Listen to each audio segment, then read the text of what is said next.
আসসালামু আলাইকুম। আশা করি সকলেই ভালো আছেন। ফার্মিং ফাইটার চ্যানেলে আপনাদের সকলকে স্বাগত। আজকের এই ভিডিওতে আমরা জানব করলা গাছের বয়স যখন 20 থেকে 25 দিন হয় তখন কি ওষুধ ব্যবহার করবেন। এই ভিডিওটি শুধুমাত্র বর্ষাকালের জন্য। এই যে দেখুন, করলা গাছের বয়স যখন 25 দিন হয় তখন কিন্তু এখানে ছত্রাকের অ্যাটাকটা ভালোভাবে বোঝা যায় এবং অন্যান্য পোকার আক্রমণ হয়। তো আপনার গাছে যখন এই ধরনের সমস্যা দেখা দিবে তাহলে আপনি কি ওষুধ ব্যবহার করবেন। গাছের বয়স যখন 22 থেকে 25 দিন হবে তখন আপনারা দেখবেন যে পাতার কিনারা এরকম ঝলসানো, এটি হলো ছত্রাকের অ্যাটাক। এবং আরেকটি জিনিস এই সময় লক্ষ্য করা যায়, সেটি হলো পাতার নিচে জাপ পোকা থাকে। পাতাটি ধরার কারণে জাপ পোকাটি উড়ে চলে গেছে। তো আপনারা এটি অতি সাবধানে ধরবেন এবং পাতার নিচে যখন লক্ষ্য করবেন তখন দেখা যাবে যে এখানে ছোট্ট ছোট্ট পোকা আছে।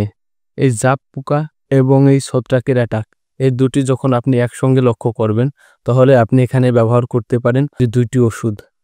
এক হলো ইওকা এবং কপাল। কপালের কাজ হলো ছত্রাক ঠেকানো। এখানে দেখুন ছত্রাকে অ্যাটাক করেছে, এটি পাতা ঝলসে গিয়েছে, কিনারা ঝলসানোর কারণে এখানে আপনি ব্যবহার করবেন কপার অক্সিক্লোরাইড গ্রুপের ওষুধ।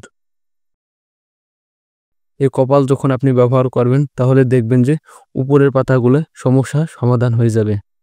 তো এখানে আপনি ব্যবহার করবেন ছত্রাকের জন্য কপাল এবং ইওকা। এটি হলো শোষক পোকা জাতীয় যত ধরনের পোকা আছে, জাপ পোকা, এফিড পোকা আরও অন্যান্য যে সকল পোকা আছে সেটির জন্য কাজ করে, দুর্দান্ত কাজ। তো আপনি প্রতি লিটার পানিতে ইওকা ব্যবহার করবেন 1 মিলি হারে।